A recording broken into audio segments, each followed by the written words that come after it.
أعوذ بالله من الشيطان الرجيم بسم الله الرحمن الرحيم فضیلت الشیخ ڈاکٹر عبدالغفار سلفی حفظہ اللہ استاذ مدرسہ احیاء السنہ بنارس حفظہ اللہ سے گزارش کروں گا کہ وہ تشریف لائیں اور ہم سب کو اپنے بیانات سے مستفیض فرمائیں. السلام علیکم ورحمۃ اللہ وبرکاتہ.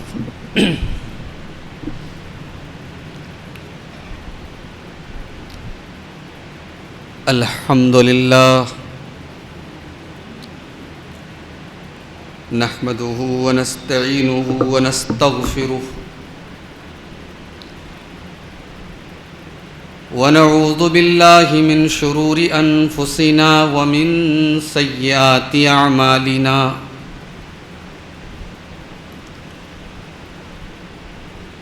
من يهده الله فلا مضل له ومن يضلل فلا هادي له وأشهد أن لا إله إلا الله وحده لا شريك له وأشهد أن محمدا عبده ورسوله. يا أيها الذين آمنوا اتقوا الله حق تقاته ولا تموتن إلا وأنتم مسلمون. يا أيها الناس اتقوا ربكم الذي خلقكم من نفس واحدة وخلق منها زوجها وبث منهما رجالا كثيرا ونساء واتقوا الله الذي تساءلون به والأرحام إن الله كان عليكم رقيبا. يا أيها الذين آمنوا اتقوا الله وقولوا قولا سديدا يصلح لكم أعمالكم ويغفر لكم ذنوبكم ومن يطع الله ورسوله فقد فاز فوزا عظيما. أما بعد فإن خير الحديث كتاب الله وخير الهدي هدي محمد صلى الله عليه وسلم وشر الأمور محدثاتها وكل محدثة بدعة وكل بدعة ضلالة وكل ضلالة في النار. أعوذ بالله من الشيطان الرجيم بسم الله الرحمن الرحيم.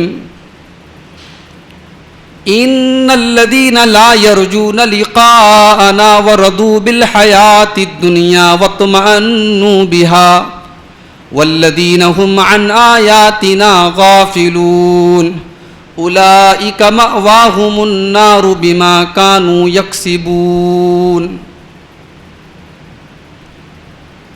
وقال تعالى في مقام آخر يعلمون ظاهرا من الحياة الدنيا وهم عن الآخرة هم غافلون.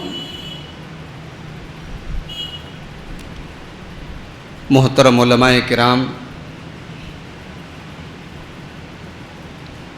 بزرگوں اور دوستوں، نوجوان ساتھیوں، پردہ نشین ماں اور بہنوں، پیارے بچوں،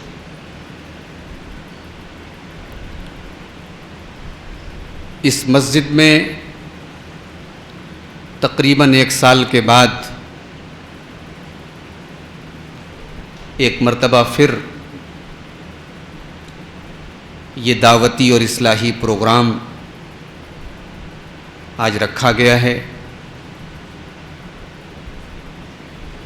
اور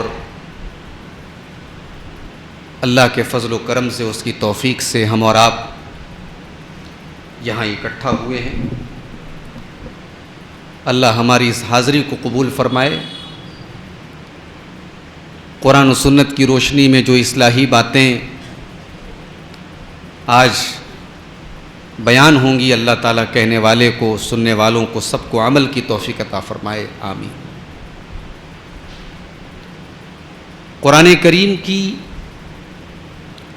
2 آیتیں میں نے آپ کے سامنے خطبہ مسنونہ کے بعد تلاوت کی ہیں. پہلی آیت سورہ یونس کی آیت نمبر 7 اور 8 2 آیتیں میں نے پڑھی تھی. آئیے پہلے ان دونوں آیتوں کو دیکھ لیتے ہیں، اس کے اندر کیا پیغام ہمیں دیا گیا ہے، کیا میسج دیا گیا ہے. اللہ نے فرمایا ان الذین لا یرجون لقاءنا، بے شک وہ لوگ جو ہم سے ملاقات کی امید نہیں رکھتے. دوسرے الفاظ میں ہم کہہ سکتے ہیں جو قیامت کو نہیں مانتے، جو آخرت کو نہیں مانتے، جن کا یہ ماننا ہے کہ سب کچھ بس دنیا میں ہے، یہیں پیدا ہوئے یہیں مر جائیں گے، کوئی آخرت نہیں ہے، کوئی جنت نہیں ہے. آخرت کے منکروں کا تذکرہ اللہ کر رہا ہے. ان الذین لا یرجون لقاءنا، میرے وہ بندے جو ہم سے ملاقات کی امید نہیں رکھتے، جو آخرت کے اوپر ایمان نہیں رکھتے. وردوا بالحیات الدنیا، اور جو دنیا کی زندگی کے اوپر راضی ہو گئے. غور کیجئے گا، دنیا کی زندگی گزارنا، دنیا کا مزہ لینا، دنیا کی لذت چکھنا، دنیا میں عیش و آرام کی زندگی گزارنا، یہ سب جائز ہے. شریعت نے حکم دیا ہے دنیا کو بہتر بنانے کا. پرابلم دنیا کمانا نہیں ہے، پرابلم دنیا کی نعمتوں سے فائدہ اٹھانا نہیں ہے. پرابلم یہ ہے کہ ہم دنیا پر راضی ہو جائیں، دنیا سے سیٹسفائیڈ ہو جائیں، دنیا کو سب کچھ سمجھنے لگیں. یہ پرابلم ہے. اللہ نے آخرت کا انکار کرنے والوں کی پہچان بتائی.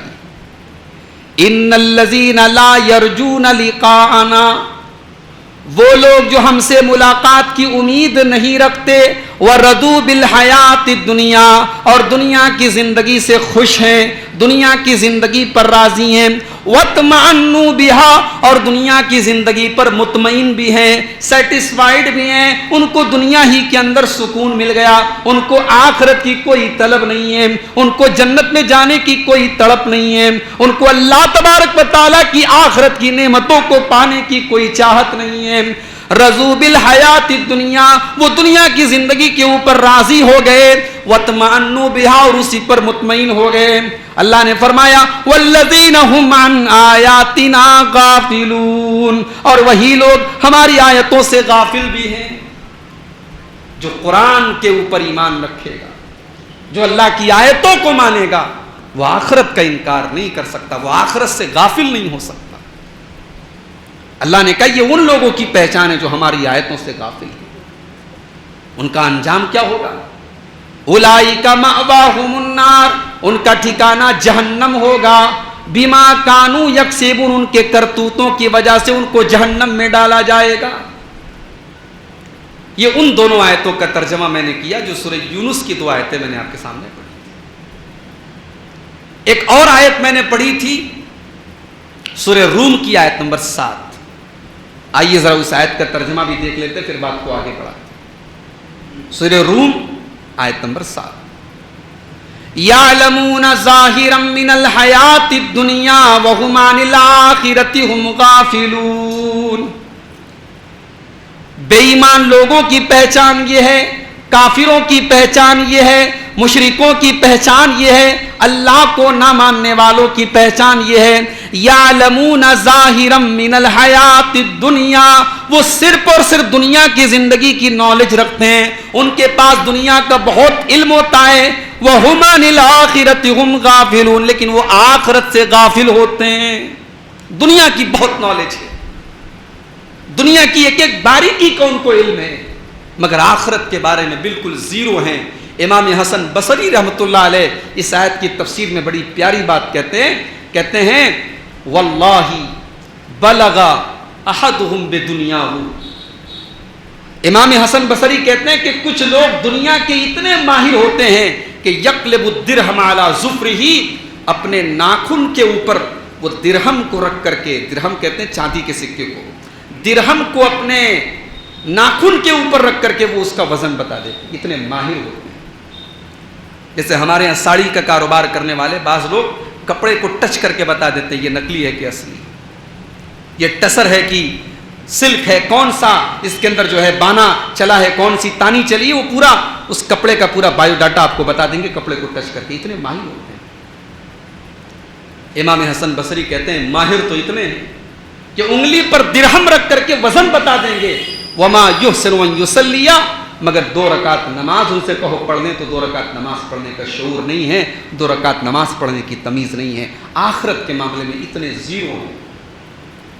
میرے بھائیوں، یہ دونوں آیتیں میں نے آپ کے سامنے رکھی، ان دونوں آیتوں میں اللہ نے مومنوں کی پہچان نہیں بتائی ہے، مسلمانوں کی پہچان نہیں بتائی ہے، اللہ نے کافروں کی، جہنمیوں کی اور مشرکوں کی پہچان بتائی ہے کہ وہ آخرت سے غافل ہوتے ہیں اور ان کے پاس صرف اور صرف دنیا کی نالج ہوتی ہے، ان کے دل میں آخرت کی کوئی طلب اور آخرت کی کوئی تڑپ نہیں ہوتی ہے۔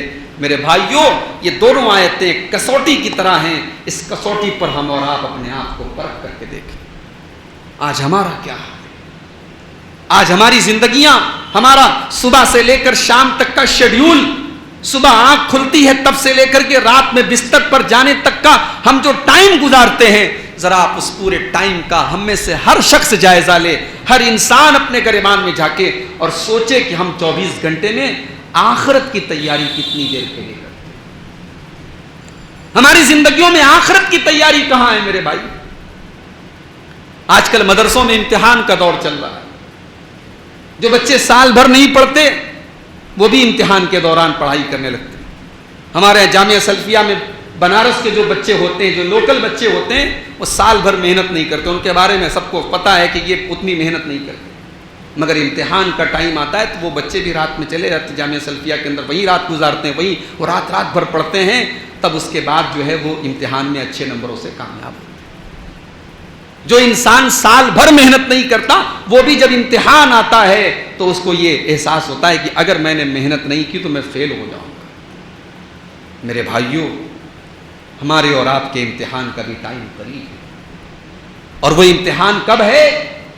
جس وقت انسان کی سانسوں کی ڈور تھم جائے اور دل دھڑکنا بند کر دے اور موت کا فرشتہ موت کا پیغام لے کر کے آ جائے، سمجھ لو آپ کا امتحان شروع ہو گیا۔ اور وہ امتحان کب آئے گا ہم میں سے کوئی نہیں جانتا۔ اقترب للناس حسابهم وهم في غفلة معرضون۔ میرے بندو، تم کتنے نادان ہو، تم کتنے ناسمجھ ہو، تم کتنے بے وقوف ہو، تمہارے حساب کا ٹائم قریب آ چکا ہے، تمہاری موت کا ٹائم قریب آ چکا ہے۔ موت کا فرشتہ جب چاہے، جب اللہ کا حکم ہو، تمہارے دروازے پر وہ دستک دے سکتا ہے، پھر بھی تم اپنی آخرت سے غافل ہو، پھر بھی تم موت سے غافل ہو، پھر بھی تم اپنے انجام سے غافل ہو۔ ایک انسان کو یہ پتا ہو کہ وہ رات میں بستر پہ سویا ہے، ہو سکتا ہے صبح اس کی نیند نہ کھلے اور پھر بھی وہ آخرت کی تیاری نہ کرے، میرے بھائیوں، تو سوچو اس سے بڑا نادان کون ہے۔ اسی لیے اللہ کے پیارے نبی حضرت عبداللہ ابن عمر کے کندھے پکڑ کر کے کہتے ہیں، بخاری کے الفاظ ہیں، عبداللہ ابن عمر کہتے ہیں کہ اللہ کے نبی نے میرے کندھے پکڑ کر کے فرمایا، اے عبداللہ کن فی الدنیا کانک غریب او عابر سبیل۔ اے عبداللہ، تم دنیا میں اس طریقے سے زندگی گزارو جس طریقے سے ایک پردیسی زندگی گزارتا ہے، ایک مسافر زندگی گزارتا ہے۔ ایک دوسرے شہر میں اور دوسرے ملک میں رہنے والا اپنے وطن سے جب دور ہوتا ہے، وہ رہتا تو دوسرے ملک اور دوسرے شہر میں، مگر اس کا دل اپنے وطن میں لگا رہتا ہے، اس کے دل میں یہ تڑپ رہتی ہے میں کیسے اپنے وطن میں چلا جاؤں۔ وہ دنیا بھر کی سہولتوں میں رہ کر کے بھی اپنے وطن کو یاد کرتا ہے۔ نبی اکرم فرماتے ہیں، کن فی الدنیا کانک غریب او عابر سبیل۔ تم دنیا میں اس طریقے سے زندگی گزارو جیسے پردیسی اور جیسے مسافر انسان زندگی گزارتا ہے۔ اور عبداللہ ابن عمر رضی اللہ تعالیٰ عنہ جب نبی اکرم کی یہ حدیث سنتے ہیں، اس کے بعد وہ لوگوں سے کہتے ہیں، اذا امسیت فلا تنتظر الصباح ولا واذا اصبحت فلا تنتظر المساء۔ او لوگوں جب شام ہو جائے تو صبح کا انتظار نہ کرنا، اور جب صبح ہو جائے تو شام کا انتظار نہ کرنا.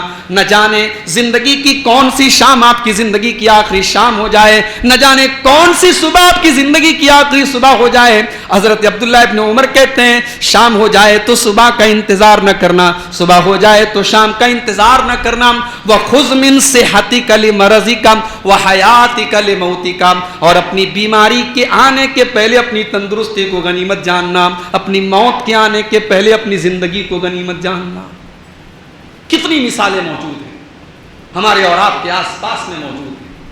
اچھا خاصا چلتا پھرتا انسان بیمار ہوتا ہے اور کسی بڑی بیماری میں مبتلا ہوتا ہے، اور 2-4 روز کے بعد اللہ کو پیارا ہو جاتا ہے، بچے یتیم ہو جاتے ہیں، بیوی بیوہ ہو جاتی ہے، گھر والے ہاتھ ملتے رہ جاتے ہیں، کسی کا کوئی اختیار نہیں ہے، کیونکہ اللہ تبارک و تعالیٰ نے موت ایک ایسی چیز رکھی ہے انسان کو اس کی اوقات یہ موت جو ہے وہ یاد دلا دیتی ہے.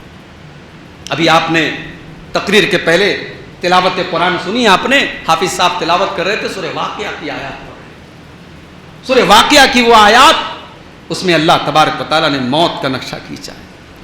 فَلَوْلَا إِذَا بَلَغَتِ الْحُلْقُومَ وَأَنْتُمْ حِينَئِذٍ تَنْظُرُونَ، میرے بندو جب تمہاری جان کے نکلنے کا ٹائم آتا ہے، جب تمہاری روح حلق تک پہنچ جاتی ہے، جب تمہاری جان نکلنے والی ہوتی ہے، وَأَنْتُمْ حِينَئِذٍ تَنْظُرُونَ، اور تم اپنی آنکھوں سے دیکھ رہے ہو تمہارا عزیز مر رہا ہے، تمہارا قریبی مر رہا ہے، شوہر کے سامنے بیوی کا انتقال ہو رہا ہے، بھائی کے سامنے بھائی جا رہا ہے، بیٹوں کے سامنے باپ جا رہا ہے. وَنَحْنُ أَقْرَبُ إِلَيْهِ مِنْكُمْ وَلَكِنْ لَا تُبْصِرُونَ، میرے بندو تم سے زیادہ تو اس مرنے والے سے قریب ہم ہیں، یہ الگ بات ہے تم دیکھ نہیں سکتے، لیکن تم سے بھی زیادہ قریب ہم ہیں، اس بندے کی ایک ایک حرکت پر ہماری نظر ہے.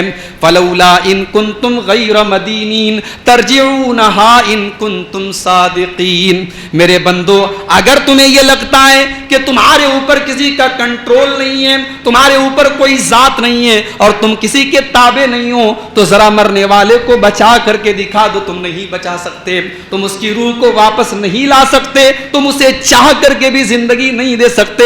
وہ ایک ایسا موڑ آ جاتا ہے کہ بڑے بڑے ڈاکٹر بھی وہاں یہ کہہ دیتے کہ صاحب اس کو دعاؤں کی ضرورت ہے، اس کو دوا کی ضرورت نہیں ہے.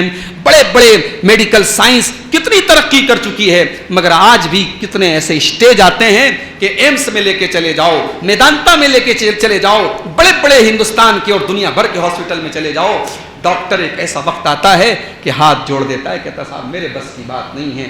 یہی وہ لمحہ ہے جہاں انسان مجبور ہو جاتا ہے میرے بھائیوں، اور اللہ تبارک و تعالیٰ نے اس چیز کو اپنے نبیوں کے اختیار میں دی.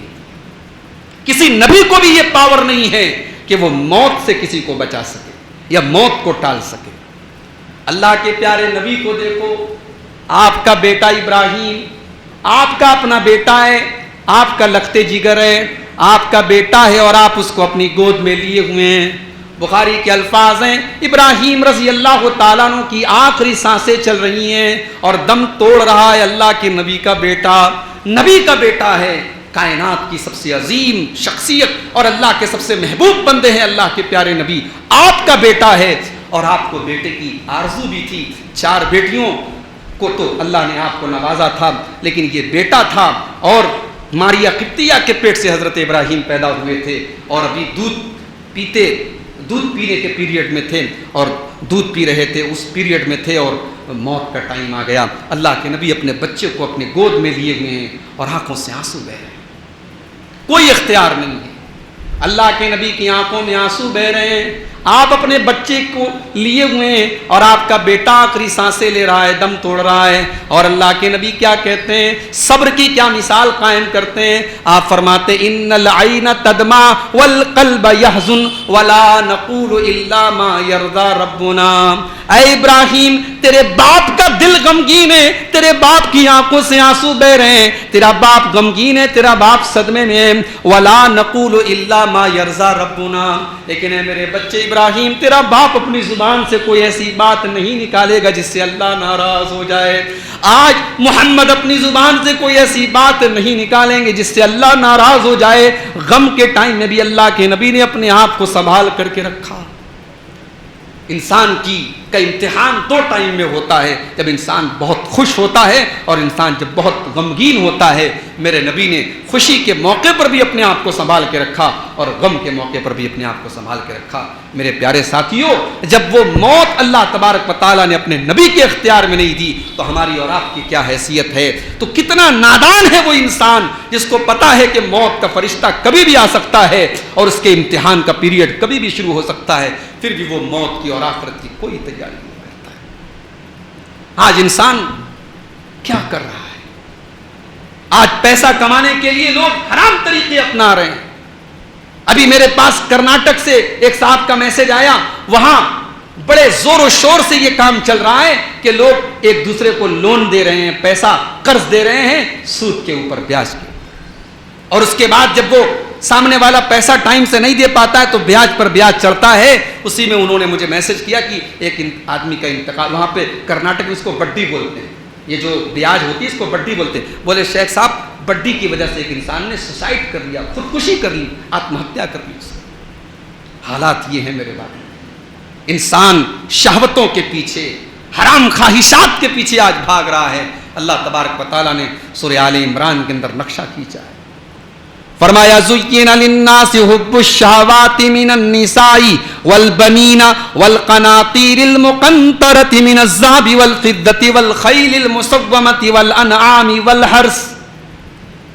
فرمایا 6 چیزیں ایسی ہیں جن کی محبت انسان کے دل میں ڈال دی گئی ہے، 6 چیزوں کی خواہشات انسان کے دل میں ڈال دی گئی ہے۔ مِنَ النِّسَاء، انسان کے دل میں عورتوں کی محبت اس کے دل میں ڈال دی گئی ہے۔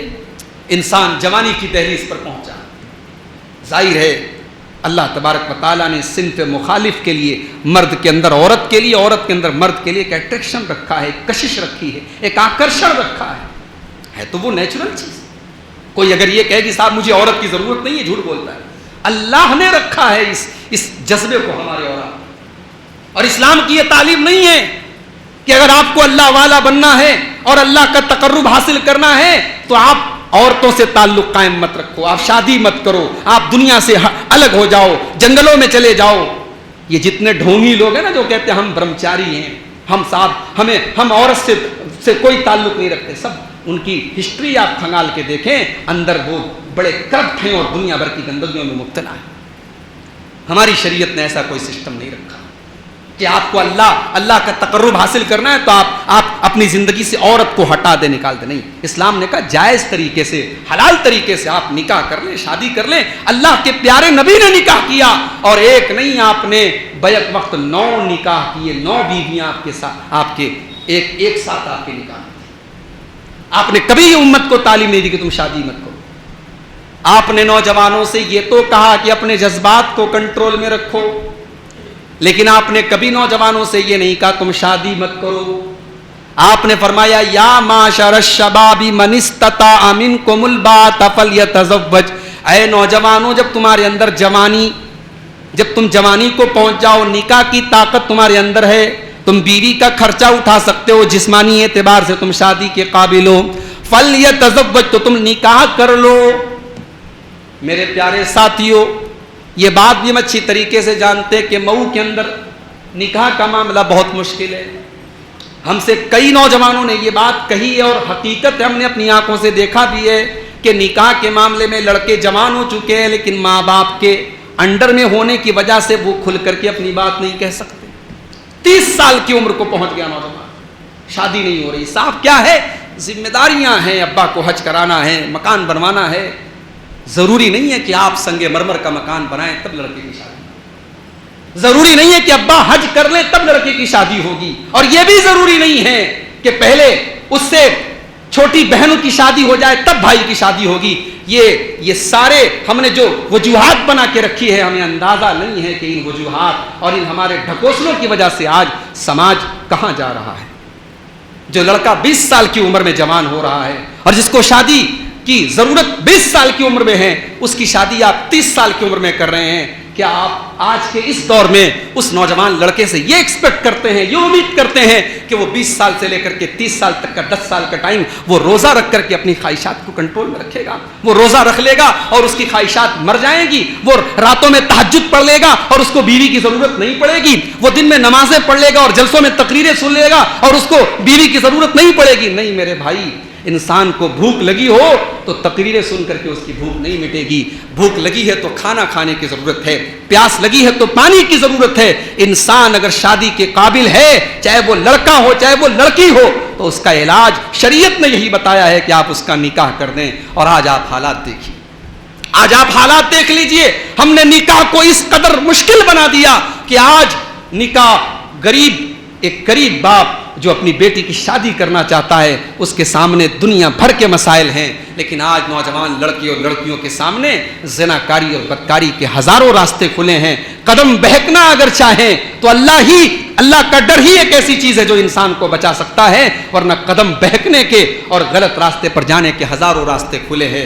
میرے پیارے ساتھیوں, ہماری شریعت نے اس خواہش کو, مرد کو عورت کی ضرورت ہے, عورت کو مرد کی ضرورت ہے, اللہ نے اور اس کے رسول نے اس خواہش کو حلال طریقے سے پورا کرنے کا طریقہ بتایا ہے نکاح کے ذریعے. اس نکاح کو ہمیں اور آپ کو آسان کرنا چاہیے, اور شرع ہمیں اس بات پر بھی آنی چاہیے کہ ہم اور آپ الحمدللہ اپنے آپ کو اہل حدیث کہتے ہیں, اور حقیقت میں ہمارا یہ اصول بھی ہے کہ ہم وہی کام کرتے جو قرآن و حدیث سے ثابت ہو. مگر مئو والو, یہ اصول ہم شادیوں میں کیوں بھول جاتے ہیں؟ چاہے وہ مئو کا معاملہ ہو چاہے وہ بنارس کا معاملہ ہو, جب شادی بیاہ کی بات آتی ہے تو وہاں ہم اپنے برادری کی اور اپنے محلے کی اور اپنے سماج کے رسم و رواج کو نبھاتے ہیں کہ صاحب یہ رسم ہے ہمارے, ہم اس کو نہیں توڑ سکتے. وہاں ہمیں قرآن و حدیث یاد نہیں آتا. کبھی موقع ملے نبی کے نکاح کی تفصیلات آپ پڑھیں, نبی کی بیٹیوں کے نکاح کی تفصیلات آپ پڑھیں. کتنے سادگی سے نکاح ہو جاتا تھا, کتنی آسانی سے نکاح ہو جاتا تھا. صحابہ کے نکاح کیسے ہوتے تھے. آج ہمارے یہاں ایسا نکاح کب ہوتا ہے جب دوسری شادی ہوتی ہے, کسی بیوی مر گئی, اب شوہر کی دوسری شادی ہو رہی ہے, تو صاحب اس میں کوئی بارات نہیں ہے, کوئی زیادہ جہیز وہیز کا چکر نہیں ہے. مولوی صاحب آئے, نکاح پڑھایا, 4 لوگ آئے, بدائی لے کے چلے گئے. یہ سنت والی شادی ہوتی ہے. جو دوسری شادی جب ہوتی ہے وہاں پر ہم یہ سنت نبھاتے ہیں. میرے بھائیوں, یہ جو آپ نے اپنے ذہن میں ایک امیج بنا کے رکھی ہے کہ شادی روز روز نہیں ہوتی, زندگی میں ایک ہی بار ہوتی ہے, اس کو خوب دھوم دھڑاکے سے کیا جائے. شادی کے دھوم دھڑاکوں کو ختم کیجیے, آسان کیجیے. اللہ نے فرمایا زُيِّنَ لِلنَّاسِ حُبُّ الشَّهَوَاتِ مِنَ النِّسَاءِ, انسانوں کے دل میں عورت کی محبت ڈالی گئی ہے. وَالْبَنِينَ, اور اولاد کی محبت بھی اللہ نے تمہارے دلوں کے اندر ڈالی ہے. وَالْقَنَاطِيرِ الْمُقَنطَرَةِ مِنَ الذَّهَبِ وَالْفِضَّةِ, اور سونا چاندی دھن دولت کی محبت بھی تمہارے دل میں اللہ نے ڈالی ہے. سونے چاندی کی محبت, دولت کی محبت بھی اللہ نے آپ کے دل میں ڈالی. والخیل المسومۃ, اور اللہ تبارک و تعالی نے نشان لگے ہوئے گھوڑوں کی محبت بھی تمہارے دل میں ڈالی ہے. اس زمانے میں گھوڑے کی سواری ہوتی تھی, آج بائک اور کار کی سواری ہو رہی ہے. آج کی سواریوں پر آپ اس کو قیاس کر لیں. سواری اور اعلیٰ سواری, بہترین سواری کی محبت بھی انسان کے دل میں ڈالی گئی. کمزور آدمی ہے بائک چلاتا ہے, تھوڑا اور مضبوط ہے بلیٹ چلاتا ہے, تھوڑا اور مضبوط ہے کار لے لیتا ہے. پھر کار میں بھی ایک سے ایک ویرائٹی ہے. انسان اپنی حیثیت کے مطابق اپنے شوق پورے کرتا ہے. محبت اللہ نے اس کے دل میں ڈال دی ہے, سواری کی محبت. والانام, اور جانوروں اور چوپایوں کی محبت بھی تمہارے دل میں ڈال دی گئی ہے. عرب کے اندر جس دور میں قرآن اترا, اس دور میں جب دولت کی بات آتی تھی تو گائے, بیل, بکری, اونٹ, اونٹنی, یہ لوگوں کی دھن دولت ہوتی تھی. ساڑی کا کاروبار جہاں ہو رہا ہے وہاں ساڑی کی جو ہے, اور گدیاں اور بڑی بڑی ساڑی کی جو فرم ہے اور ساڑی کا جو اسٹاک ہے, آپ اس کو اس پر قیاس کر لیں کہ ان سب چیزوں کی محبت, آپ کے مال تجارت کی محبت آپ کے دل میں ڈال دی. والحرسی, اور کھیتی باڑی کی محبت بھی تمہارے دل میں ڈال دی گئی. 6 چیزوں کا اللہ نے ذکر کیا. عورت کی محبت, اولاد کی محبت, سونے چاندی کی محبت, گھوڑے کی محبت, چوپایوں کی محبت اور کھیتی باڑی کی. ان 6 چیزوں کا جس کی محبت انسان کے دل میں اللہ نے ڈال دی ہے, جس کو اٹریکٹیو اللہ تبارک و تعالیٰ نے بنا دیا ہے. ہر انسان کو یہ 6 چیزیں پسند ہیں. اللہ نے ان 6 چیزوں کا تذکرہ کرنے کے بعد فرمایا ذالک متاع الحیات الدنیا، میرے بندو ان 6 چیزوں سے محبت کرنے کے پہلے یہ ضرور سوچ لینا، یہ 6 چیزیں جتنی بھی عالی شان بن جائیں، جتنی خوبصورت بیوی تم کو مل جائے، جتنے زیادہ تمہارے گھر میں آل و اولاد پیدا ہو جائیں، جتنی دھن دولت تم اکٹھا کر لو، ذالک متاع الحیات الدنیا، یہ ساری کی ساری چیزیں بس دنیا کی زندگی میں تمہارے کام آنے والی ہیں، واللہ عندہ حسن المآب، اگر تمہیں جنت چاہیے، اگر تمہیں بہترین ٹھکانہ چاہیے تو وہ تو اللہ کے پاس ملے گا، اس کے لیے تمہیں اللہ کی بات ماننی پڑے گی۔ اگر ان 6 چیزوں کی محبت میں تم اندھے ہو گئے اور پاگل ہو گئے اور آخرت کو تم نے بھلا دیا تو تم سے بڑا نادان کوئی نہیں ہوگا، کیونکہ یہ 6 چیزیں بس تم کو دنیا میں کام آنے والی۔ اس کو اگر اور اچھے طریقے سے آپ کو سمجھنا ہے، قرآن کا 27واں پارہ کھولیے، سورہ حدید کے اندر اللہ نے فرمایا، بڑا بہترین نقشہ کھینچا اللہ تبارک و تعالیٰ نے، ایک آیت کے اندر اللہ نے بچپن سے لے کر بڑھاپے تک کی انسان کی پوری زندگی کا نقشہ کھینچ دیا۔ سورہ حدید آیت نمبر 20، آیت نمبر 20، اعلموا انما الحیات الدنیا لعب ولہو وزینۃ وتفاخر بینکم وتکاثر فی الاموال والاولاد۔ بڑے غور سے سنیے گا، اللہ کا کلام ہے۔ اللہ فرماتا ہے میرے بندو اعلموا انما الحیات الدنیا لعب، میرے بندو یہ دنیا کی زندگی تو کھیل ہے، ولہو تماشا ہے، وزینۃ ایک زینت ہے، چکا چوندھ ہے، چمک دمک ہے، وتفاخر بینکم اور ایک دوسرے کے اوپر فخر کرنے کا نام ہے دنیا، وتکاثر فی الاموال والاولاد اور مال اور اولاد میں ایک دوسرے سے آگے بڑھنے کا نام ہے دنیا۔ علماء کہتے ہیں کہ اس آیت پر غور کرو، اس آیت میں اللہ نے انسان کی خواہشات بچپن سے لے کر کے بڑھاپے تک کی ساری خواہشات کو سمیٹ دیا اللہ نے اسے کہا۔ دیکھو بچہ جب چھوٹا ہوتا ہے اس کا کام کیا ہے؟ کھیلنا کام، وہ جتنی دیر جاگے گا کھیلے گا، گرے گا، پڑے گا، کھیلے گا، کودے گا، سو جائے گا۔ انسان کی شروعات ہوتی ہے کھیل سے۔ اعلموا انما الحیات الدنیا لعب، میرے بندو یہ دنیا کی زندگی تو کھیل ہے۔ پھر بچہ تھوڑا بڑا ہوا، 8 سال کا ہوا، 10 سال کا ہوا، اب کھیل سے آگے کی چیزیں اس کو چاہیے، اب تماشا دیکھنے لگا وہ، اب اس کو تماشے اچھے لگنے لگے۔ اللہ نے فرمایا وَلَّهْوٌ، انسان کی زندگی تماشا ہے۔ پھر بچہ اور آگے بڑا، 15 سال کا ہو گیا، 18 سال کا ہو گیا، نوجوان ہو گیا، ٹین ایجر ہو گیا، جوانی کی دہلیز پر پہنچ گیا، اب اسے سجنے کا شوق ہو گیا، سنورنے کا شوق ہو گیا، اپنے چہرے پر وہ نظریں ڈالنے لگا، اپنا ہیئر اسٹائل بنانے لگا، بہترین کپڑے پہننے لگا، اچھا پہننے کا اور اچھے دکھنے کا شوق اس کے اندر پیدا ہوا۔ فرمایا وزینۃ، میرے بندو تمہاری زندگی کا یہ تیسرا دور ہے جب تمہارے اندر زینت کا شوق پیدا ہوتا ہے۔ 18 سال کا، یہ 16 سال سے لے کر کے 24 سال کا جو پیریڈ ہے، اس میں نوجوان کو سب سے زیادہ سجنے سنورنے کا شوق ہوتا ہے۔ اس کے بعد اب تھوڑا سا انسان میچیور ہوتا ہے، 24 کے بعد، 25 کے بعد۔ اب کیا مقصد ہے اس کا؟ وَتَفَاخُرٌ بَيْنَكُمْ، اب اس کے اندر ایک دوسرے پر فخر کرنے کی اچھا پیدا ہوتی ہے کہ ارے فلاں اتنا پیسہ کما رہا ہے، میں کیوں نہیں کما رہا؟ اب پیسہ کمانے کی حرص پیدا ہوتی ہے، ایک دوسرے سے آگے بڑھنے کی تڑپ پیدا ہوتی ہے۔ پھر وہ 30 سال کا ہوا، 35 سال کا ہوا، شادی ہو گئی، بچے ہو گئے۔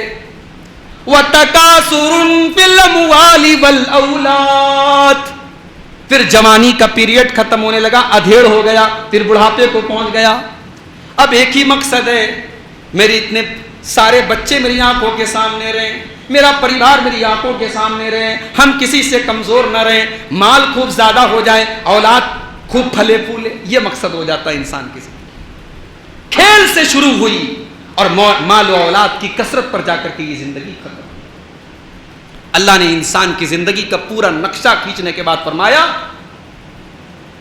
کَمَثَلِ غَيْثٍ أَعْجَبَ الْكُفَّارَ نَبَاتُهُ میرے بندو تمہاری دنیا کی زندگی کی مثال تو اس بارش کی طرح ہے. جب بارش ہوتی ہے تو بارش سے زمین کے اندر پیداوار ہوتی ہے. عجب الکفار نباتہ، جب کھیتی پیدا ہوتی ہے تو جو کھیتی کرنے والے کاشتکار ہوتے ہیں وہ اس کی پیداوار کو دیکھ کر کے بہت خوش ہوتے ہیں. جب وہ ہری بھری کھیتی پیدا ہوتی ہے ثم یہیج فتراہ مصفرا، پھر وہ کھیتی دھیرے دھیرے پکنے لگتی ہے، زرد ہونے لگتی ہے. ثم یکون حطاما، پھر ایک دن آتا ہے وہ کھیتی کٹ جاتی ہے اور کھیت بالکل سنسان ہو جاتا ہے. آپ دیکھیے کھیتی، جب کھیتی اپنے شباب پر ہوتی ہے اس ٹائم آپ کھیت کا منظر دیکھیے اور کھیتی کٹنے کے بعد آپ کھیت کا منظر دیکھیے. اللہ کہہ رہا ہے میرے بندو تمہاری زندگی کی یہ لہلہاتی ہوئی فصل ایک دن کٹ جائے گی. یہ بڑی بڑی عالیشان بلڈنگیں ایک دن تباہ ہو جائیں گی. تمہاری جوانی ایک دن ڈھل جائے گی. تمہارے خوبصورت چہرے پر جھرری پڑ جائے گی. تمہارے یہ چمکدار کالے بال سفید ہو جائیں گے. تم اکیلے پڑ جاؤ گے. قبر میں لوگ چھوڑ کر کے تمہیں چلے جائیں گے. ثم یکون حطاما، میرے بندو ایک دن تمہیں بھی اس کھیتی کی طرح ہو جانا ہے جس کو کاٹ کر کے صاف کر دیا جائے. یہ سب کے ساتھ ہونا ہے.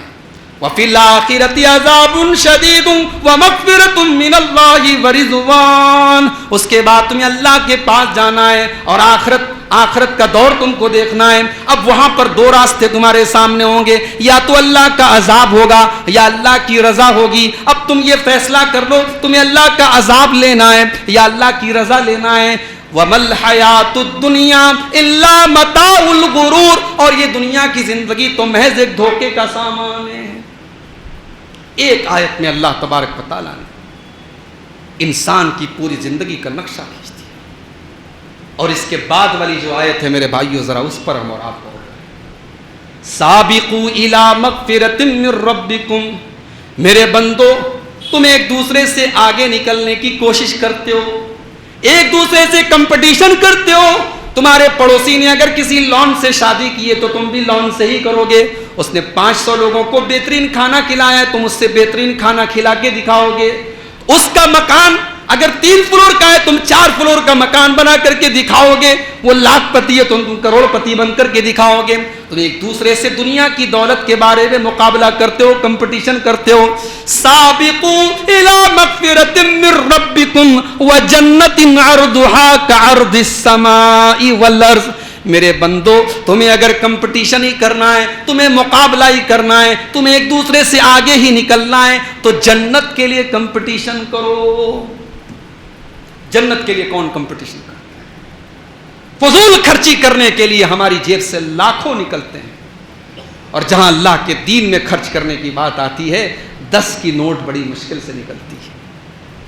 مسجدوں میں کبھی آپ غور کیجئے گا، جمعہ میں چندہ آپ کے یہاں بھی ہوتا ہوگا. مجھے اس مسجد کے ذمہ داروں نے بتایا کہ یہاں اوپر جگہ تنگ پڑ رہی ہے، عورتوں کا انتظام نہیں ہو رہا ہے، توسیع کرنے کی بات ہو رہی ہے. اللہ اس کوشش کو کامیاب کرے. لیکن آپ سوچیں کہ آج مسجد کے نام پر اور اللہ کے گھر میں دینے کے نام پر ہمارے دل کتنے تنگ ہو جاتے ہیں. جس کی حیثیت 1 لاکھ دینے کی بڑی مشکل سے 1000 دیتا ہے. لیکن ہاں ہم نے گاؤں دیہات کا ماحول دیکھا.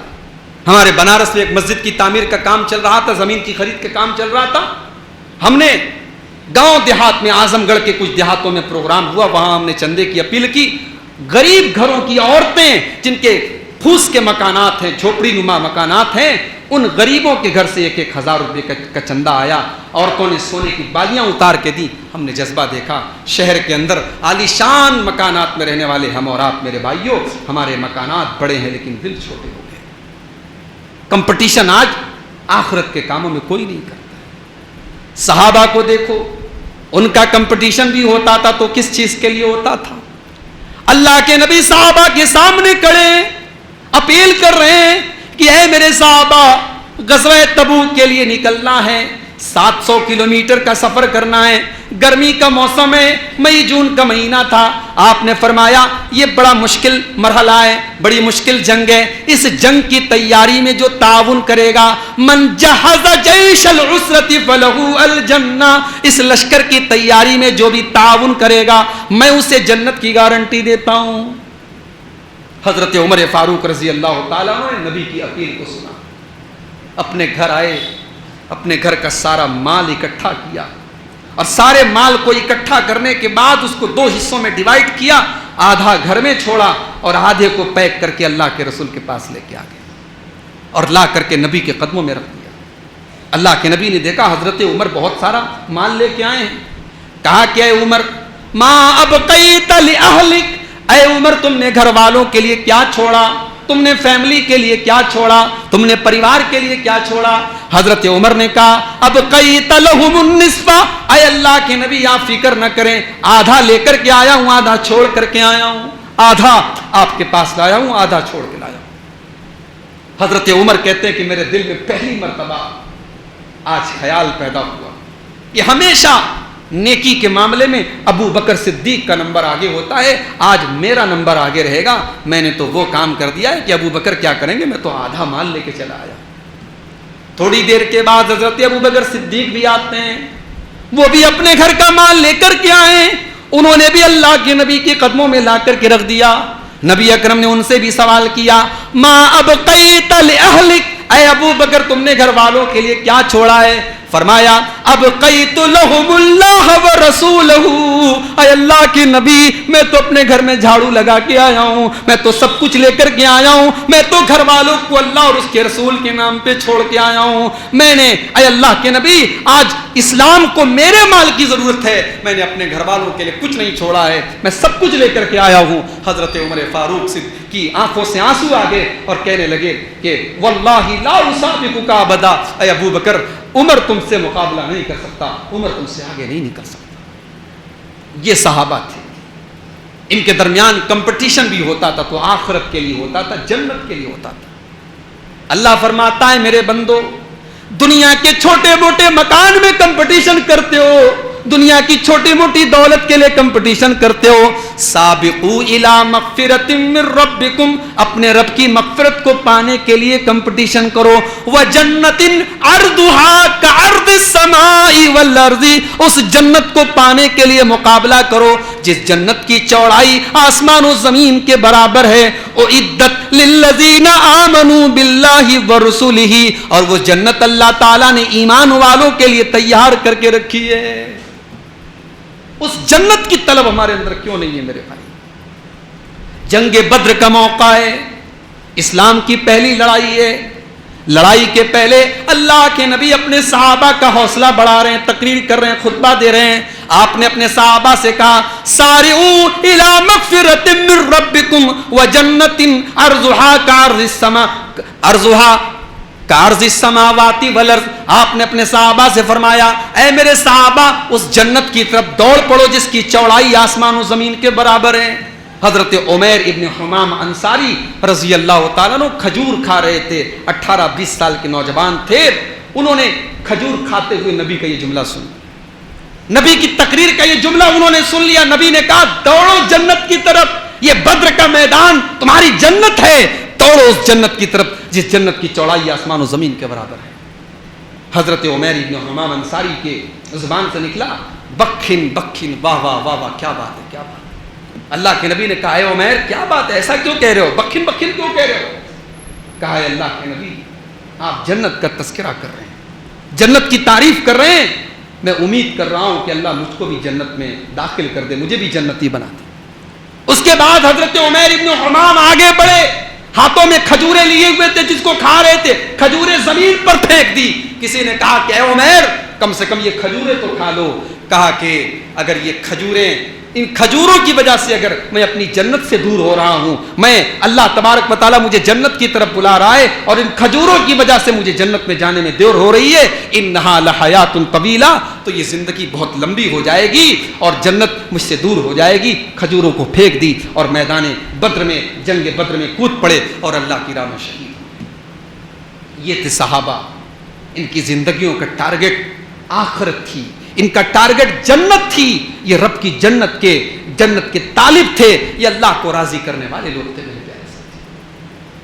عبداللہ بن مسعود کو دیکھو, قرآن کے قاری تھے, اتنا بہترین قرآن پڑھتے تھے کہ اللہ کے نبی ان سے کہا کرتے تھے کہ اے عبداللہ تم قرآن پڑھ کے مجھے سناؤ. ایک مرتبہ اللہ کے نبی اپنے صحابہ سے فرمایا کہ اے میرے صحابہ جس کو قرآن بالکل تازہ تازہ سننا ہو, جیسا قرآن نازل ہوا ہے، جیسا قرآن اترا ہے، اگر ویسا قرآن سننا ہو تو تم عبداللہ بن مسعود سے قرآن سن لو۔ قرآن کی تلاوت کسی اچھے قاری کی زبان سے اگر سن لی جائے، اللہ، اس سے بہترین دنیا کا کوئی کلام نہیں، اللہ کا کلام ہے یہ میرے بھائی۔ نبی نے کہا جس کو قرآن بالکل تازہ تازہ سننا ہے، عبداللہ بن مسعود کے منہ سے قرآن سن۔ جب نبی نے یہ بات بیان کی، مجلس میں عبداللہ بن مسعود موجود نہیں تھے، حضرت ابو بکر بھی موجود ہیں، حضرت عمر بھی موجود ہیں۔ حضرت عمر کہتے ہیں کہ رات جب آدھی رات ہو گئی، سارے لوگ سو گئے، میں چپکے سے اٹھا اور عبداللہ بن مسعود کے گھر گیا اور دروازہ کھڑکایا۔ عبداللہ بن مسعود نے دروازہ کھولا، کہا کہ ارے عمر ابن خطاب، کیا بات ہے، اتنی رات میں آپ میرے گھر میں آئے ہیں؟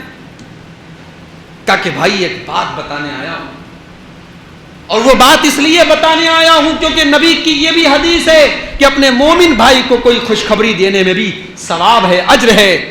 آج اللہ کے نبی نے آپ کی تعریف کی ہے، اور اللہ کے نبی نے آپ کے بارے میں یہ کہا ہے کہ جس کو قرآن بالکل تازہ تازہ سننا ہو، کما انزلا، جیسا قرآن اترا ہے، اگر ویسا قرآن سننا ہو تو عبداللہ بن مسعود کے منہ سے قرآن سن لو۔ میں یہی بات آپ کو بتانے کے لیے آیا ہوں، اور آدھی رات کو میں اس لیے آیا ہوں کہ سب سے پہلے یہ بات میں آپ کو بتاؤں تاکہ یہ بات بتانے کا مجھے ثواب مل سکے۔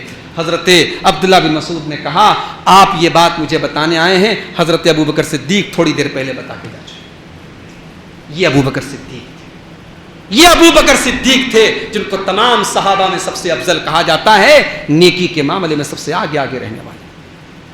اللہ کے نبی صحابہ کے ساتھ بیٹھے ہوئے ہیں، آپ نے فرمایا من اصبح منکم اليوم صائما، کیا تم میں سے کوئی آج روزے کی حالت میں؟ حضرت ابو بکر نے کہا کہ ہاں اللہ کے نبی میں روزے سے ہوں۔ پھر آپ نے پوچھا من اطعم منکم اليوم مسکینا، کیا تم میں سے کسی نے کسی غریب کو کھانا کھلایا ہے؟ ہاں اللہ کے نبی میں نے کھانا کھلایا ہے۔ من عاد منکم مریضا، کیا تم میں سے کسی نے کسی بیمار کی عیادت کی ہے؟ ہاں اللہ کے نبی میں نے ایک بیمار کی عیادت کی ہے۔ من تبع منکم الجنازۃ جنازتن، کیا تم میں سے کسی نے کسی مسلمان کے جنازے میں شرکت کی ہے؟ ہاں اللہ کے نبی میں ایک جنازے میں بھی شریک ہوا ہوں۔ اللہ کے نبی نیکیوں کا تذکرہ کرتے چلے جا رہے ہیں، اور ابو بکر صدیق کا ہاتھ اٹھتا چلا جا رہا ہے کہ ہاں اللہ کے نبی میں نے یہ کام بھی کیا ہے، یہ کام بھی کیا ہے۔ نبی نے فرمایا مجتمعنا فی امرئ الا دخل الجنہ، یہ ساری نیکی جس انسان کے اندر اکٹھا ہو جائیں گی وہ جنت کے جس دروازے سے چاہے وہ جنت میں چلا جائے گا، اور مجھے امید ہے کہ یہ مقام ابو بکر صدیق کو ملے گا۔ یہ وہ صحابہ تھے جو نیکی کے معاملے میں کمپٹیشن کرتے تھے اور آگے آگے رہتے تھے۔ میرے بھائیوں، آج نیکیوں کی تڑپ ہمارے اندر نہیں ہے، نیکیوں کی بھوک ہمارے اندر نہیں ہے۔ ہم تو وہی حال ہو گیا جو اللہ نے سورہ اعلیٰ کے اندر بیان کیا، بل تؤثرون الحیات الدنیا بل تؤثرون الحیات الدنیا والآخرۃ خیر وابقی۔ میرے بندو، تم تو دنیا کی زندگی کو ترجیح دیتے ہو، تم تو دنیا کی زندگی کو سب کچھ سمجھتے ہو، جبکہ آخرت زیادہ بہتر اور زیادہ باقی رہنے والی ہے۔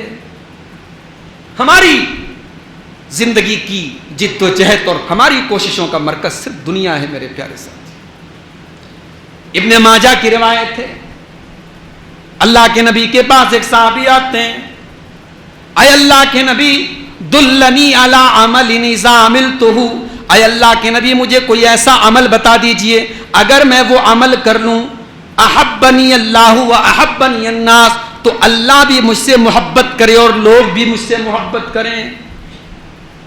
صحابہ سوال بھی کرتے تھے تو کتنا پوائنٹ کا سوال کرتے تھے، ایسا عمل بتائیے کہ وہ عمل میں کروں تو لوگ بھی محبت کریں اور اللہ بھی محبت کرے۔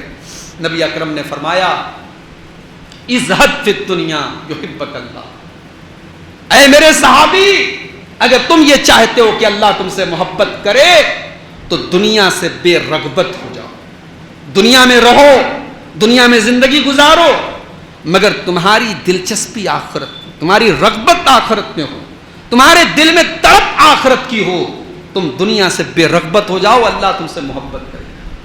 وَزَهَدْ فِي مَا فِي أَيْدِ النَّاسِ، اور لوگوں کے ہاتھ کی کمائی سے بے رغبت ہو جاؤ۔ جس کو یہ اس بات کی ٹینشن رہتی ہے اور اس بات کی ہمیشہ لالچ رہتی ہے کہ کیا ملے گا، لوگوں کے ہاتھوں کی کمائی اور لوگوں کے پیسے پر جو نظر لگا کے رکھے گا، اس کو لوگوں کی محبت حاصل نہیں ہوگی۔ لوگ اس سے محبت کرتے ہیں جو ان کے پیسے پر نظر نہ رکھے، جس کو اس کے اخلاق سے مطلب ہو، اس کے کیریکٹر سے مطلب ہو، اس کے کردار سے مطلب ہو، ان کے مال اور ان کے پیسے سے جو محبت کرتا ہے۔ لوگ ٹھیک ہے وقتی طور پہ چائے پان کرا دیں گے، مگر ایسے انسان کو لوگ عزت کی نظر سے نہیں دیکھتے ہیں۔ اللہ کے نبی نے کتنا بہترین نسخہ بتایا، فرمایا وَزْهَدْ فِي مَا فِي أَيْدِ النَّاسِ، لوگوں کے ہاتھوں کی کمائی سے بے رغبت ہو جاؤ، اپنی دلچسپی ختم کر دو، يُحِبَّكَ النَّاسِ، لوگ تم سے محبت کرنے لگے۔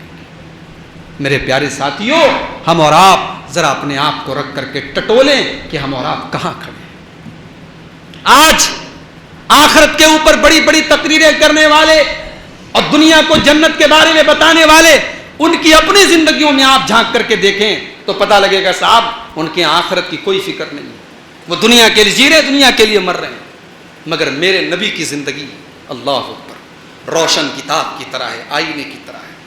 میرے نبی نے اگر اپنے صحابہ سے کہا تھا کہ تم دنیا والے مت بنو، دنیا پرست مت بنو، اللہ کے نبی نے اپنی وفات کے پہلے شہدائے احد کے لیے جا کر کے دعائے مغفرت کی، اور اس کے بعد ممبر پر آئے اور کھڑے ہو کر کے تقریر کی، اور بعض صحابہ کہتے ہیں اللہ کے نبی کی یہ آخری تقریر تھی، آخری پبلک اسپیچ تھی آپ کی۔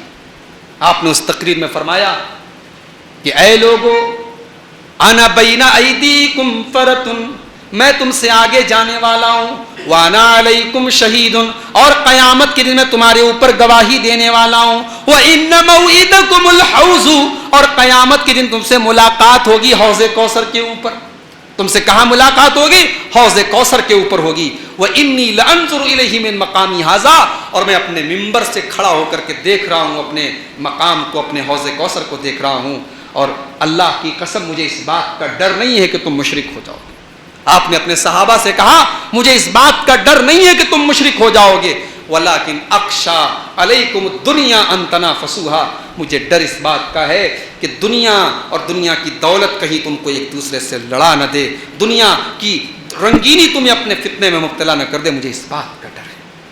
جس نبی کو اپنے صحابہ کے بارے میں دنیا کا ڈر تھا، اپنی امت کے بارے میں دنیا کا ڈر تھا، اس نبی نے خود کیسی زندگی گزاری، آئیے ذرا اس کی ایک دو مثالیں آپ کے سامنے بیان کریں۔ ترمذی کی روایت ہے، اللہ کے پیارے نبی چٹائی پر لیٹے ہیں، اثر علی جنبہ، آپ کے پہلو کے اوپر چٹائی کے نشان پڑ جاتے ہیں۔ صحابہ کہتے ہیں لو اتخذنا لک وطان، اے اللہ کے نبی آپ چٹائی پر سوتے ہیں اور آپ کے پہلوؤں پر نشان پڑ جاتا ہے، ہمیں یہ دیکھ کر کے اچھا نہیں لگتا ہے، اے اللہ کے رسول آپ اجازت دے دیں ہم آپ کے لیے بہترین گدے کا انتظام کر دیں، بہترین بستر کا انتظام کر دیں۔ میرے بھائیوں ذرا اپنے دل پر ہاتھ رکھ کے بتاؤ، کیا بہترین گدے پر میرے نبی سو جاتے تو کیا کوئی گناہ کا کام ہو جاتا؟ کوئی گناہ کا کام نہیں ہوتا، جائز ہے بہترین بستروں پر سونا، مگر میرے نبی ساری کائنات کے لیے آئیڈیل تھے، میرے نبی نے ایک آئیڈیل زندگی گزاری۔ آپ نے طاقت اور استطاعت کے باوجود آپ نے اس بہترین اور آرام دہ بستر کی دعوت کو ٹھکرا دیا۔ آپ نے فرمایا مالی ولی دنیا، اے میرے صحابہ میرا دنیا سے کیا لینا دینا ہے، ما انا فی الدنیا الا کراکب استظل تحت شجرۃ ثم راح وترکها، فرمایا میں تو دنیا میں ایک مسافر کی طرح ہوں جو کسی پیڑ کے نیچے، کسی درخت کے نیچے تھوڑی دیر آرام کرتا ہے پھر اپنی منزل کی طرف چلا جاتا ہے۔ او لوگو مجھے یہ عیش و آرام کی زندگی اللہ کے یہاں ملے گی، مجھے جنت میں ملے گی، مجھے نہیں چاہیے تمہارے یہ آرام دہ بستر، مجھے نہیں چاہیے تمہارے گدے، میں اس دنیا میں مسافر کی طرح آیا ہوں، مجھے مسافر کی طرح رہنے دو۔ یہ میرے نبی کی زندگی تھی۔ بخاری کے الفاظ ہیں، اللہ کے پیارے نبی اپنی بیٹی فاطمہ کے گھر جاتے ہیں، دروازے پر پردہ لٹکا ہوا ہے، ڈیزائن دار پردہ ہے، سترم موشیا، ڈیزائن والا، نقش و نگار والا پردہ ہے۔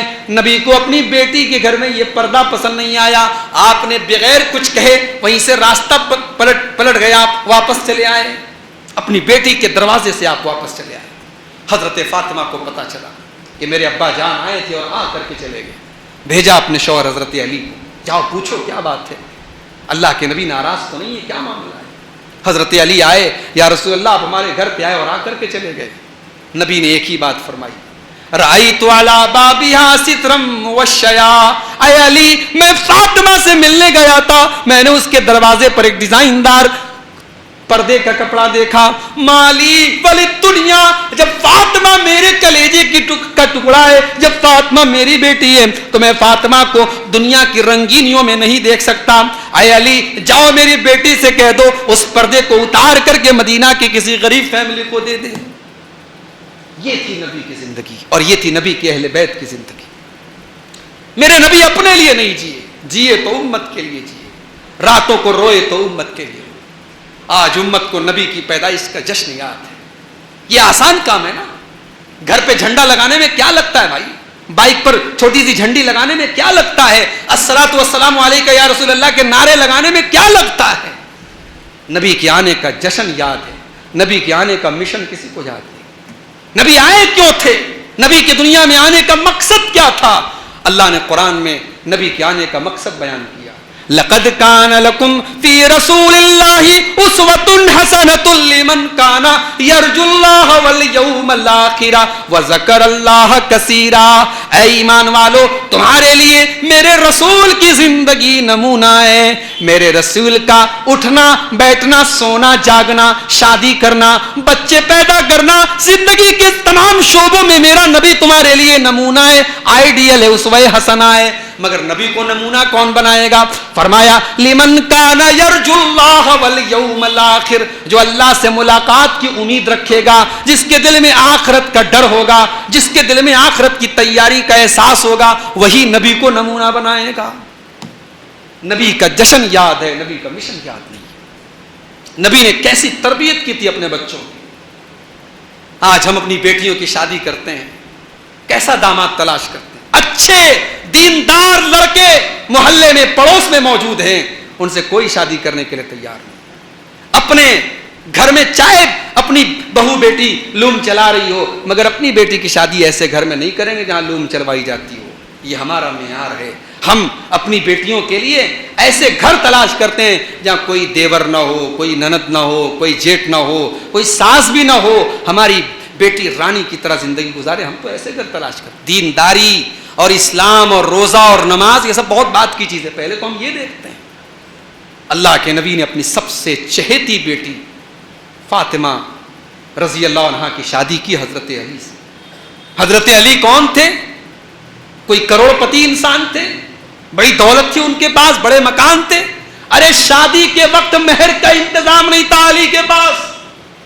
نبی نے کہا کہ اے علی اپنی زرہ بیچ دو اور اسی سے تم مہر کا انتظام کرو. نبی نے, چونکہ حضرت علی بھی اللہ کے نبی کی پرورش میں رہتے تھے, داماد تو ہونے والے تھے, لیکن اب تک علی بیٹے کی طرح نبی کے پاس رہتے تھے. اس لیے نبی نے اپنی بیٹی کا اور اپنی پرورش میں رہنے والے اپنے ہونے والے داماد کا گھر بسانے کے لیے گرہستی کی جو چھوٹی چھوٹی چیزیں ہوتی ہیں, تکیہ ہے, چادر ہے, آٹا پیسنے کی چکی ہے اور پانی کا مشکیزہ ہے, اس کو نبی نے اپنی بیٹی فاطمہ کو دیا تھا, جس کو جہیز کہا جاتا ہے. وہ جہیز نہیں تھا. جہیز ہوتا تو زینب کو بھی دیتے, جہیز ہوتا تو رقیہ کو بھی دیتے, جہیز ہوتا تو ام کلثوم کو بھی دیتے. یہ جہیز نہیں تھا, چونکہ علی کو بھی آپ نے پالا تھا, اس لیے اس جوڑے کا گھر بسانے کے لیے گرہستی کے یہ اہم اہم سامان اللہ کے نبی نے دیے تھے. شادی ہو گئی اللہ کے نبی کی سب سے لاڈلی بیٹی. اب سسرال میں فاطمہ زہرا نبی کی لخت جگر نور نظر اپنے ہاتھوں سے چکی چلاتی ہیں, ہاتھوں پہ نیل پڑ جاتے ہیں, نشان پڑ جاتے ہیں.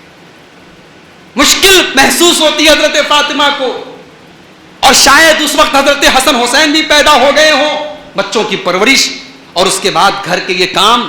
حضرت فاطمہ کو پتہ چلا میرے ابا کے پاس کچھ غلام آئے ہیں, کچھ لونڈیاں آئی ہیں, تو اس امید میں آئیں کہ شاید کوئی غلام مجھے مل جائے, کچھ سپورٹ مجھے مل جائے گا, کوئی گھر میں کام کرنے والا نوکرانی یا نوکر آ جائے گا تو کچھ سپورٹ مجھے مل جائے گا. اس امید میں اللہ کے نبی کے پاس آتی ہے. بخاری کے الفاظ ہیں, ابا سے ملاقات نہیں ہوئی. حضرت عائشہ سے کہہ دیا کہ میرے ابا جان آئے تو ان کو یہ پیغام دے دیجئے گا, آپ کی بیٹی آئی تھی کہ کوئی غلام یا لونڈی مل جائے تو اپنی بیٹی کو دے دیں, بیٹی آپ کی بڑی پریشان ہے. اللہ کے نبی کو پتہ چلا, آپ رات ہی کے ٹائم اپنی بیٹی کے گھر پہنچے. بخاری میں تو اتنے ہی الفاظ ہیں کہ اللہ کے نبی اپنی بیٹی کے گھر پہنچے. مسند احمد کی روایت میں یہ الفاظ بھی ہیں کہ جب اللہ کے نبی حضرت فاطمہ کے گھر پہنچے تو آپ نے بستر پر پہنچنے کے بعد دیکھا حضرت علی حضرت فاطمہ دونوں لیٹے ہوئے ہیں. آپ نے کہا کہ اے فاطمہ غلام ضرور آئے ہیں میرے پاس مگر میں تمہیں نہیں دے سکتا. اے فاطمہ میرے وہ صحابہ, وہ غریب صحابہ جو مسجد میں بیٹھ کر کے قرآن اور حدیث کا درس مجھ سے لیتے ہیں, جو میرے مدرسے کے اسٹوڈنٹ ہیں, میرے طلبہ ہیں, ان غریب صحابہ کے کھانے کا انتظام نہیں ہے. ان غلاموں کو بیچ کر کے میں ان بچوں کا, ان طلبہ اور ان دین کے اسٹوڈنٹس کو میں ان کے کھانے پینے کا انتظام کروں. دین کے اداروں کو آج جو مشکلات سے چلایا جاتا ہے, یہ سلسلہ 1400 سال پرانا ہے میرے پیارے ساتھی. اس کائنات کا سب سے پہلا مدرسہ جو نبی کا مدرسہ تھا, جو نبی کی مسجد میں چلتا تھا, وہاں بھی بڑے غریب اور بڑے ضرورت مند طلبہ رہتے تھے اور نبی اپنے اہل بیت کی ضرورتوں کو قربان کر کے ان کا انتظام کرتے تھے. اس سے یہ سبق بھی ملا کہ مدرسے کا ناظم وہ ہو, مدرسوں کا ذمہ دار وہ ہو جو مدرسوں کے فنڈ کو اپنا فنڈ نہ سمجھے بلکہ ضرورت پڑے تو اپنے بچوں اور اپنے پریوار کی قربانی دے کر کے مدرسوں کو چلائے. ایسے لوگوں کو اداروں کا ذمہ دار.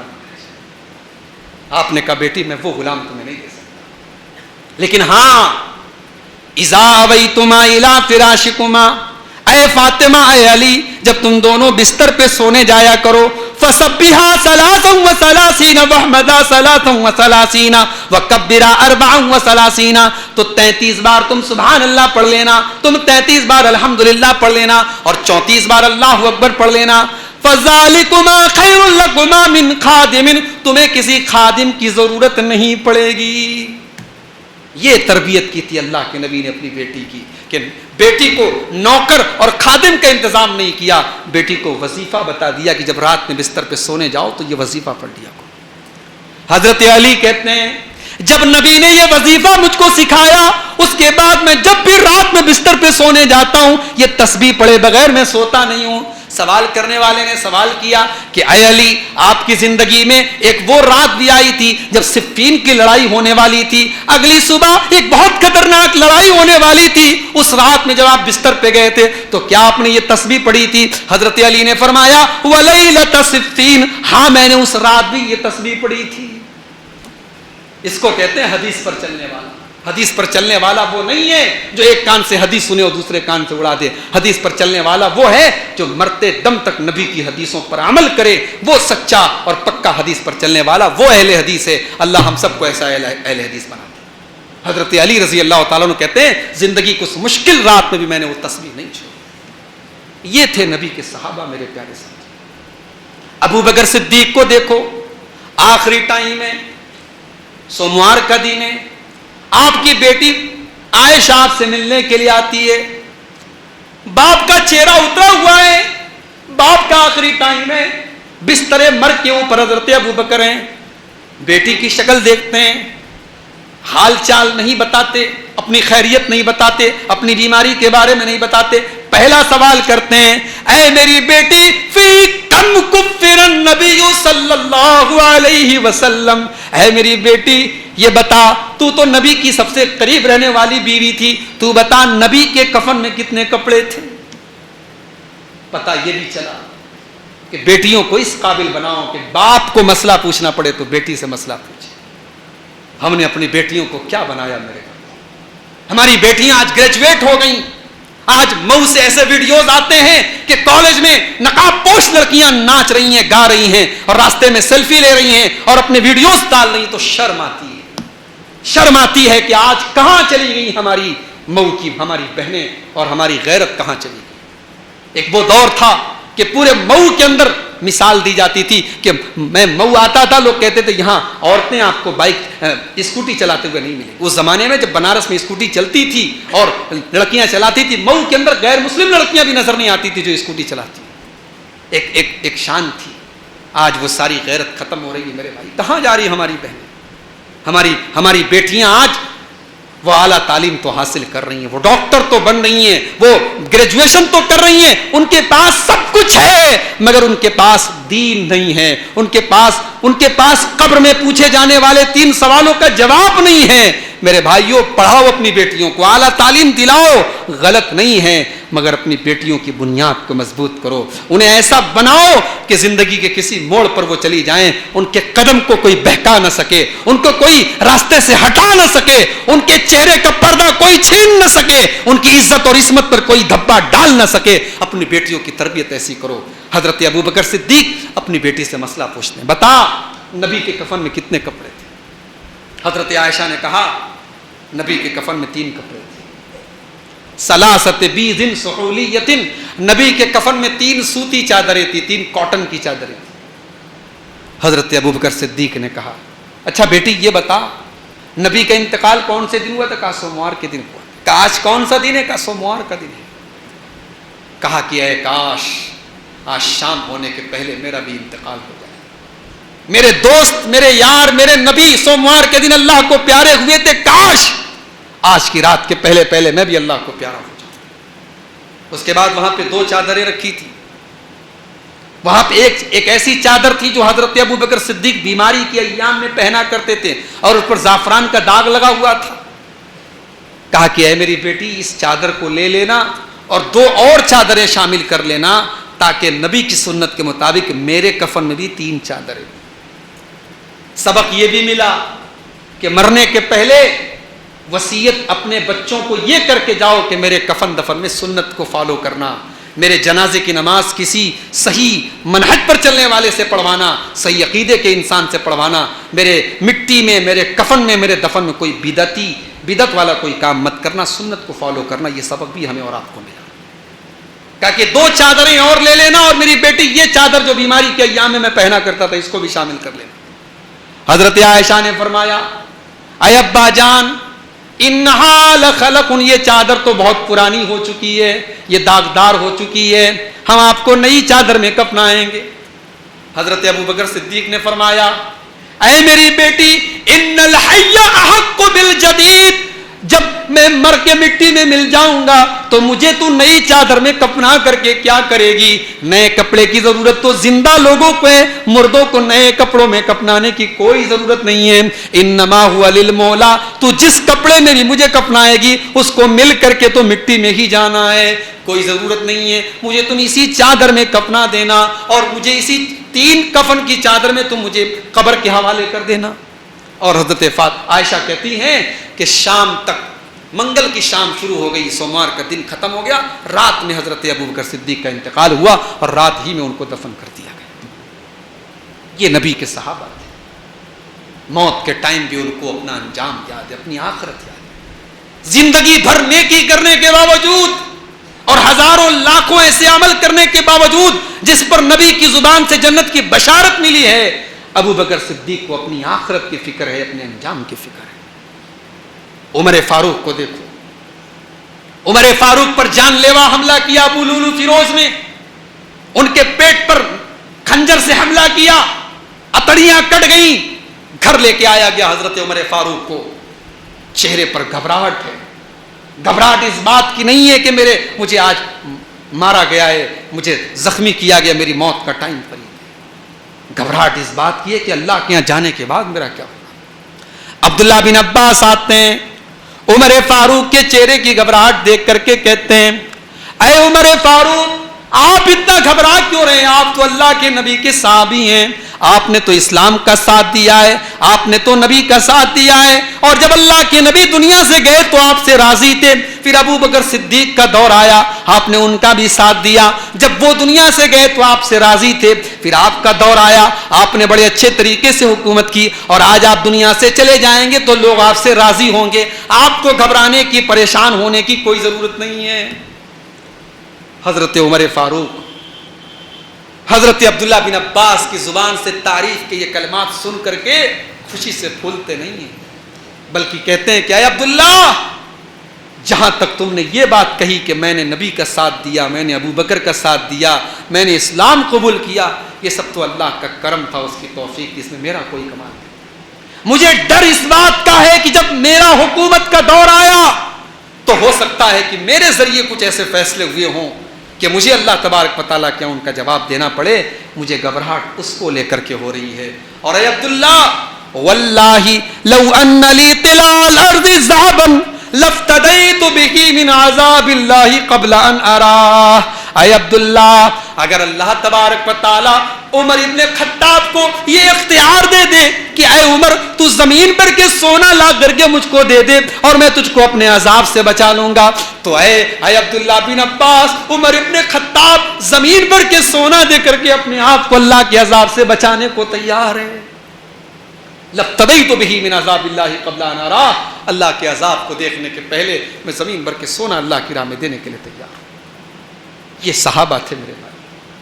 آج چھوٹی چھوٹی نیکیاں کر کے ہم اپنے آپ کو پتہ نہیں کیا سمجھنے لگتے۔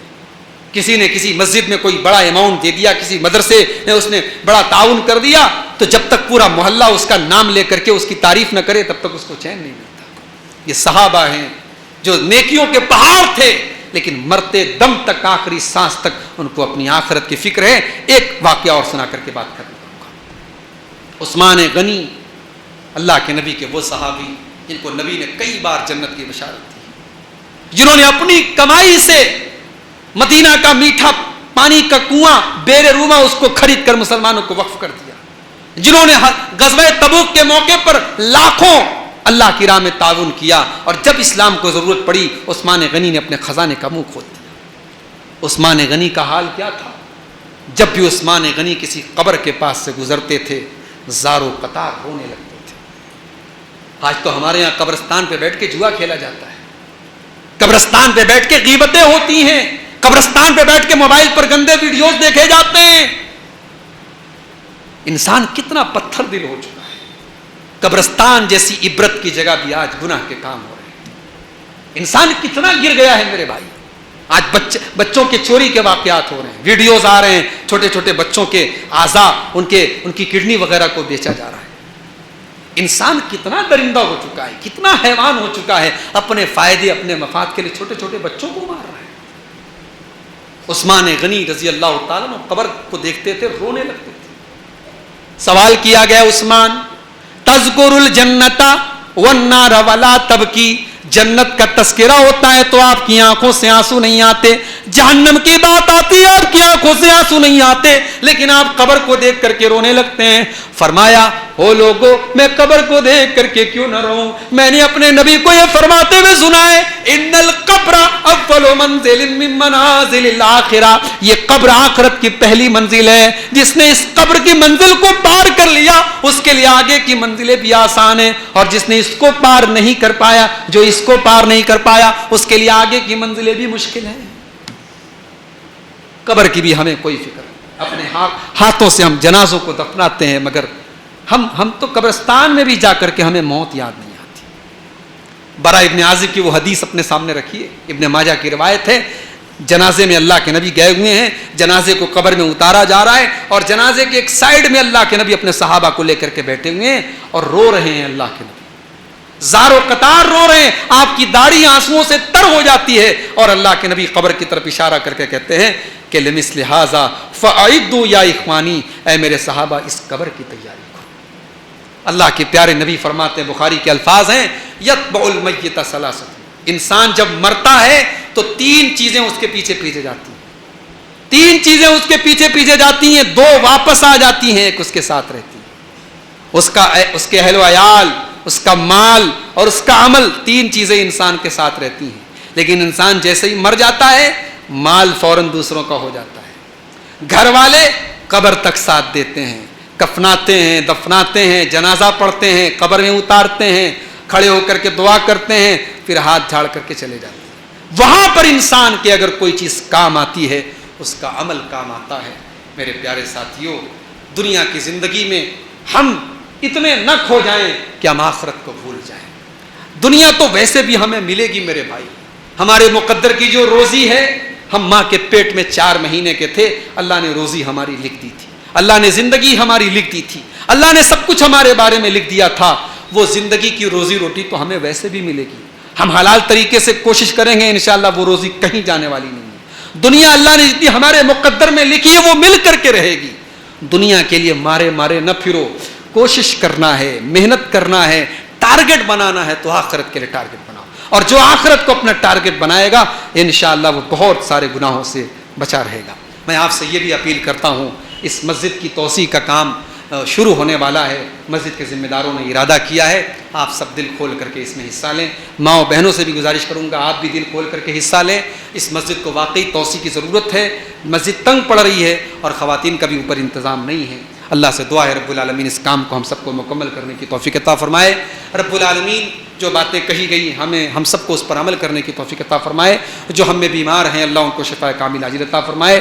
اس وقت مئو کا کاروبار بھی مجھے بھائیوں نے بتایا کہ بہت پریشانی کے دور سے گزر رہا ہے، اللہ ہمارے کاروبار میں آسانی فرمائے، ہماری روزی روٹی میں برکت پیدا فرمائے، اللہ ہمارے علماء کی حفاظت فرمائے، اللہ دین کا کام کرنے والے تمام دعات کی حفاظت فرمائے۔ اس وقت ظالموں کے ظلم اور ظالموں کے چنگل میں اس وقت ہمارے بہت سارے علماء اور دین کا کام کرنے والے دعات اور بہت سارے بے قصور نوجوان ہیں جن کو آج جیلوں میں ٹھوسا جا رہا ہے، اللہ ان سب کی حفاظت فرمائے، اور جو لوگ بے قصور ہیں اللہ ان کو جلد سے جلد ان کی رہائی کا انتظام فرمائے۔ رب العالمین ہمارے دینی مدرسوں اور اداروں کی حفاظت فرمائے، اللہ ہماری مسجدوں کی حفاظت فرمائے، اللہ ہمارے ملک کے امن چین کو برقرار رکھے، اللہ ملک کے تمام باشندوں کو امن چین اور سکون کے ساتھ زندگی گزارنے کی توفیق عطا فرمائے۔ رب العالمین ہم سب کو آخرت کی تیاری کی توفیق دے، جب تک ہم دنیا میں زندہ رہیں اسلام پر زندہ رہیں، اور خاتمہ ہم سب کا ایمان پر ہو، آمین۔ وآخر دعوانا الحمد للہ رب العالمین، والسلام علیکم ورحمۃ اللہ وبرکاتہ۔